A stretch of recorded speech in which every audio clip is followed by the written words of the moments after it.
ایلان ماسک د امریکا او اسلامي امارت پر ملګرتیا حق پاک او غوسه شوی. نوموړی د امریکا لخوا اسلامي امارت ته د پیسو په استولو حیران شوی هم دی. درنو لیدونکو ستړي مه شئ.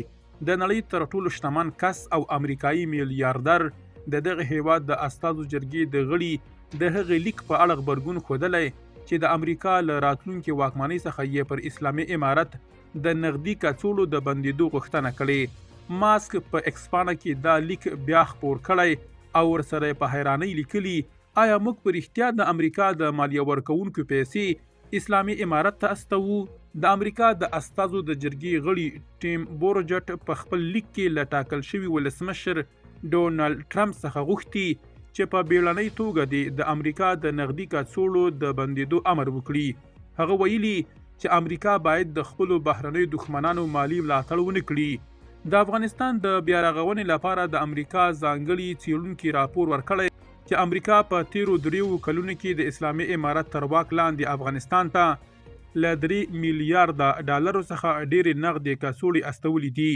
هممهاله د ولسواکۍ لومړی مرستیال امرالله صالح هم نیوکه کوي چې د بایډن په مشرۍ د امریکا واکمنۍ په بیلابیلو برخو کې د اسلامي امارت مالی ملاتړ کړی او له همدې کبله د اسلامي امارت اجرایوي جوړښت لا پیاوړی شوی دی. د امریکا په واکمنۍ کې یو شمېر د څار بنسټونه هم نیوکه کوي چې د بایډن واکمنۍ د بهرنیو چارو وزارت تر چتر لاندې افغانستان ته د دغو استول کیدونکو نغدي کڅوړو پر تړاو هیڅ ډول څار نشته او له همدې امله د افغانستان دننه اسلامي امارت یو شمېر درغلیزې نادولتي ټولنې جوړې کړي دي چې د امریکا دغه مرستې یې له همدغو لارو لاسونو ته لویږي.